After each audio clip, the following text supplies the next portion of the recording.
Hello students, तो कुछ नई चीज़ें जो एक्सरसाइज से रिलेटेड हैं उनको सॉल्व करने की कोशिश करते हैं और टाइम को वेस्ट ना करते हुए स्टार्ट करते हैं और इस उम्मीद के साथ कि आप सब स्वस्थ होंगे और सुरक्षित होंगे। Dear students, listen carefully to find the HCF of first question A दिया है क्या 9x² एंड 6xy। अब आप देखो 9x² का फैक्टर निकाल लो, क्या होगा 3 × 3 × x × x, और 6xy का भी निकाल लो 3 × 2। क्या करोगे, जो कांस्टेंट टर्म इसके साथ जो कोफिशिएंट्स हैं उनका फैक्टर कर लो और जो वेरिएबल है उनका भी फैक्टर कर लो। 3 × 2 × x × y। अब आप देखो इनमें सबसे बड़ा सा बड़ा नंबर कौन सा कॉमन है। पहले डिजिट की बात करो, क्या कॉमन है 3। उसके बाद वेरिएबल की बात करो, क्या कॉमन है x। तो इसका एचसीएफ क्या आ जाएगा 3x। क्लियर। अब इसी तरीके से डी वाले को देख लो, AC(x² एंड ADx। अब यहां पर AC(x² का अगर फैक्टर करोगे A × C × x × x ऐसा ही होगा, और इनमें ADx का फैक्टर करोगे तो क्या होगा A × D × x। क्लियर। अब आप देखो दोनों में कॉमन क्या है, A है, और क्या कॉमन है x है ना। तो क्या हो जाएगा, इसका हाईएस्ट कॉमन फैक्टर क्या हो जाएगा HCF AX। ये आपको समझ में आ गया होगा, होप आपको अच्छे से समझ में आ रहा है। लग रहा है मुझे कि आपको समझ में आ रहा है। नेक्स्ट देखो C। अब px एंड -qx, ध्यान से देखो px का अगर फैक्टर करोगे तो p × x, और -qx का करोगे तो ये क्या हो जाएगा -1 × q × x। यहां भी चाहते तो 1 कर लेते, लेकिन अब ध्यान से देखना कॉमन की बात कर रहा है तो यहां पर दोनों में कॉमन क्या है x। तो हाईएस्ट कॉमन फैक्टर इसका क्या हो जाएगा, क्या हो जाएगा x हो जाएगा। क्लियर। इसी तरीके से अगर हम इसकी बात करें, इसका डी क्वेश्चन है, इसको समझने की जरूरत है। 18xyz था, इसका करोगे 81 तो 9 × 9 9 3 जा 27। ये बड़ा सा बड़ा मैं जानबूझ के करता हूं। 9 3 जा 27, 3 जा 81 × x × y × z। इसी तरीके से 27 yz² को करोगे yz² को, तो इसको लिख सकते हो 9 × 3, दिख रहा है, × y × z × z। अब आप देखो ये 9 सबसे बड़ा सा फैक्टर हो गया। अगर आप ध्यान से देखें तो 3 भी है, और इसके साथ साथ आपके पास y भी है और z भी है। इसका हाईएस्ट कॉमन फैक्टर क्या हो जाएगा, बड़ा सा बड़ा, तो 9 3 जा 27, 9 × 3 × y × z, इसका मतलब 27yz। इसका क्या हो जाएगा HCF हो जाएगा। अब आपको समझ में आ गया होगा, होप आपको सारी चीजें समझ में आ रही हैं, और समझ में आ रही इसलिए मुझे अच्छा लग रहा है। कोशिश करिएगा समझने की, समझ जाएंगे तो आपको सब समझ में आता रहेगा। क्लियर। अब बात करते हैं क्वेश्चन नंबर 2 की। ध्यान से देखिएगा, सारे क्वेश्चंस नहीं होंगे, इसको नोट कर लीजिएगा अच्छे से। वीडियो को पॉज कर लीजिएगा, पॉज करके वीडियो को नोट कर लेंगे, आपके लिए ही अच्छा होगा। मेरा कोई खास इससे बहुत ज्यादा वो नहीं है, आपको फायदा हो इसलिए टीचर परेशान होता है, कोशिश करता है कि जितना अच्छा हो सके वीडियो बनाया जा सके। तो देखो क्वेश्चन नंबर 2 है। क्वेश्चन नंबर 2 क्या है, 18a³ निकालना क्या है, फैक्टराइज करना है अलजेब्रिक एक्सप्रेशन को। -27a²b। अब आप इसको समझने की कोशिश करेंगे तो शायद आपको अच्छे से समझ में आएगा। देखो बेटा, इसको लिख सकते हैं 9 × 2 a³y। क्लियर।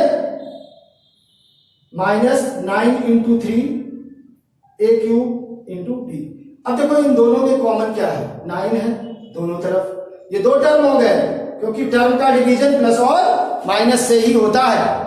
बिना प्लस माइनस के टर्म का डिवीजन नहीं होता, मल्टीप्लाई और डिवाइड से टर्म का डिवीजन नहीं होता है। तो यहाँ देखेंगे ये 9 और इधर का ये 9 दोनों आपस में कॉमन हो गए और एक कॉमन हो गया a क्यूब और a क्यूब, यानी कि 9 कॉमन हो गया, यानी 9 कॉमन हो गया तो क्या हो गया 9 और a क्यूब कॉमन कर लेंगे तो a क्यूब, बचा क्या रह गया 2y माइनस 3b। तो ये हमारा इसका फैक्टर हो जाएगा। अब इसी तरीके से क्वेश्चन नंबर 4 को देखेंगे तो आपको और अच्छे से समझ में आ जाएगा। 4x square plus xy plus xz, 4x square plus xy plus xz। हम आपको अब बस केवल उतना है, इतना ध्यान से देखना है। देखो बेटा यहाँ 4x स्क्वायर है तो इसको क्या लिख सकते हैं 4 into x plus x into y plus x into z, ऐसा लिखा जा सकता है। अगर आप तीनों को ध्यान से देखो तो तीनों में एक ही डिजिट है जो कॉमन है, एक ही वेरिएबल है जो कॉमन है सब में, वो एक बार x, यहाँ 2 बार था, एक ही बार कॉमन होगा, एक कॉमन हो गया तो बचा क्या 4x plus Y plus Z. तो ये इसका फैक्टराइजेशन हो जाएगा। समझ में आ रहा होगा आपको। इसी तरीके से हम बात करें इसका 6 क्वेश्चन नंबर 6 की बात करते हैं तो ध्यान से देखिएगा। 6x क्यूब प्लस 6 नहीं 5 करा देते हैं।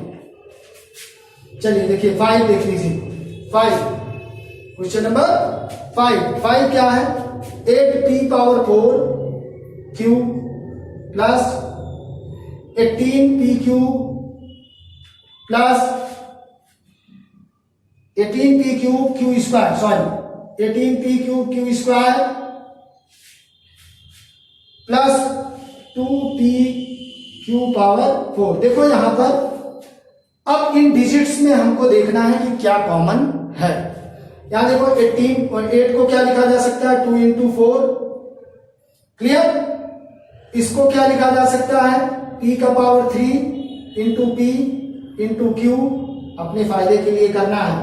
अब इसको लिख सकते हैं हम 2 इंटू 9, ध्यान से देखिएगा 9 टू जा 18, p का पावर 3 q इंटू क्यू, यहां पर देखिएगा plus 2 into p into q का power q into q into q into Q.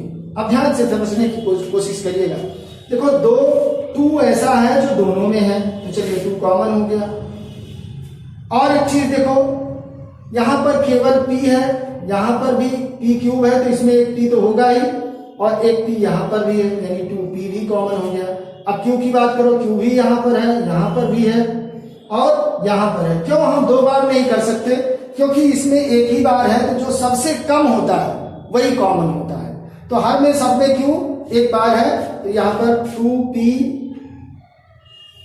एक बार है,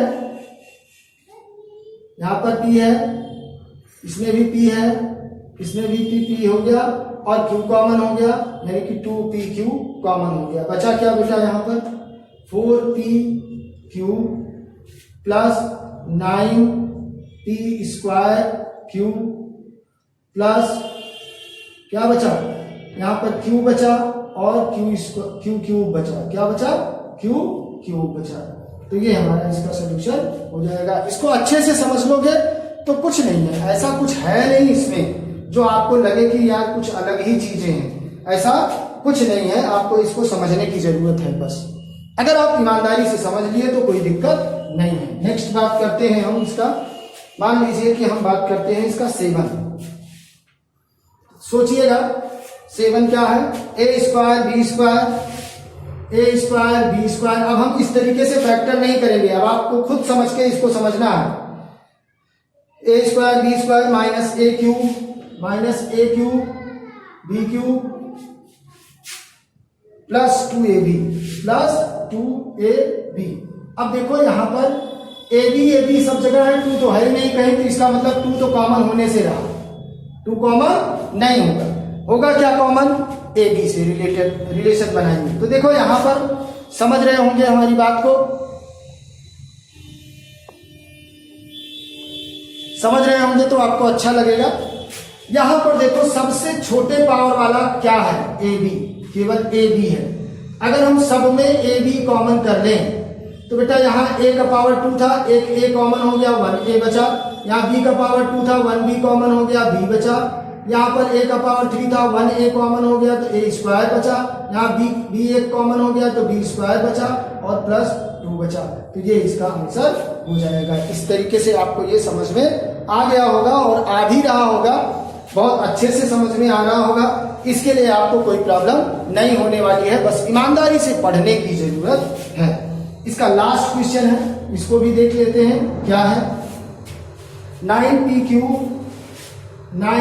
cube plus 6p square Q square, 6p square Q square minus 3p Q. अब देखो इन सब में कौन सा ऐसा बड़ा नंबर है जो इनको 9 को 6 को और 3 को डिवाइड कर देगा। तो आपको समझ में आ रहा होगा कि हाँ सर 3 कॉमन है। अब देखो कौन सा ऐसा छोटा वेरिएबल है जो सब में कॉमन है, p सब में है तो p निकालो। अब देखो कौन सा छोटा दूसरा वेरिएबल है जो कॉमन है, q का पावर 2, q स्क्वायर हो गया। तो यहाँ क्या बचा बेटा, 3 से 9 को डिवाइड करो, 3 3 जा 9, 3 और p निकल आया तो p स्क्वायर। 3 से 6 को डिवाइड करो, क्या बचा, 3 2 जा 6, p स्क्वायर का p निकल आया, q स्क्वायर का q स्क्वायर निकल आया यानी कि p बचेगा। अब 3 1 जा 3 यानी 1 बचेगा, माइनस लिख दो और p तो निकल आया, q स्क्वायर का एक q का एक q स्क्वायर निकल आया तो बचा क्या बचा, q बचा।